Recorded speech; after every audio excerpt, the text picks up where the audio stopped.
Kerala democratic party Mavelikkara നിയോജക മണ്ഡലം പ്രവർത്തക യോഗം ചാരമൂട്ടിൽ നടന്നു. യോഗം പാർട്ടി രക്ഷാധികാരി സുൽഫിക്കർ മയൂരി ഉദ്ഘാടനം ചെയ്തു. കേരള ഡെമോക്രാറ്റിക് പാർട്ടി മാവേലിക്കര നിയോജക മണ്ഡലം പ്രവർത്തക യോഗം ചാരമൂട്ടിൽ നടന്നു. യോഗം പാർട്ടി രക്ഷാധികാരി സുൽഫിക്കർ മയൂരി ഉദ്ഘാടനം ചെയ്തു. സംസ്ഥാന ജനറൽ സെക്രട്ടറി അഹമ്മദ് അമ്പലപ്പുഴ അധ്യക്ഷനായി. ജില്ലാ പ്രസിഡന്റ് ജലീൽ എസ് പെരുമ്പളത്ത് സ്വാഗതം പറഞ്ഞു.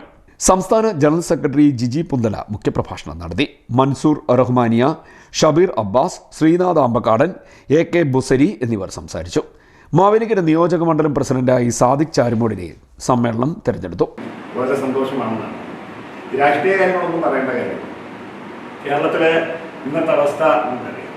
ഒരു ഭരണമുണ്ടോ എന്ന് പോലും നമുക്ക് സംശയിക്കേണ്ടത്. എല്ലാ മേഖലയിലും പൂർണ്ണ പരാജയം.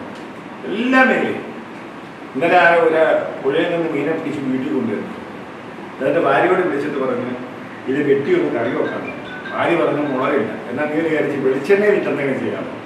അന്നേരം പറഞ്ഞു ഒന്നുമില്ല, വീട്ടിൽ ഉപ്പ് പോലും ഇല്ല. ഈ മീനെ പിടിച്ച് തിരിച്ച് തോട്ടിലോട്ട് കിടക്കുമ്പോൾ മീൻ ഉച്ചയിൽ കുത്തി പിണറായി വിജയൻ ചിന്താവാദം വിളിച്ച് മീനെ രക്ഷപ്പെട്ട രീതിയിൽ പോയെന്നുള്ളതാണ് ഇപ്പോൾ ഓരോരുത്തർ പറയുന്നത്. എല്ലാ മേഖലയിലും, ഏത് മേഖലയിലും, ഹോസ്പിറ്റലിൽ പോയി ഒരു ആരോഗ്യ മേഖല പൂർണ്ണമായിട്ട് അറിഞ്ഞില്ല. ഹോസ്പിറ്റലുകളിൽ മരുന്നില്ല, ഡോക്ടേഴ്സ് ഇല്ല. എല്ലാ ഹോസ്പിറ്റലും വികസനമെന്ന് പറഞ്ഞ കുറേ കമ്മീഷന് വേണ്ടി കുറേ ടൈൽസ് ഇട്ടിട്ടുണ്ട്. ഹോസ്പിറ്റൽ, ആരോഗ്യ മേഖല, ട്രാൻസ്പോർട്ട് മേഖല. ട്രാൻസ്പോർട്ട് ശമ്പളം കൊടുക്കാൻ കാശില്ല. മന്ത്രി പറഞ്ഞത് എനിക്ക് ശമ്പളം കൊടുക്കേണ്ട ബാധ്യത KSRTC വകുപ്പിന് ഇല്ലെന്ന് പറഞ്ഞാൽ പിന്നെന്തിനാ വകുപ്പ്? CD net news Charummood.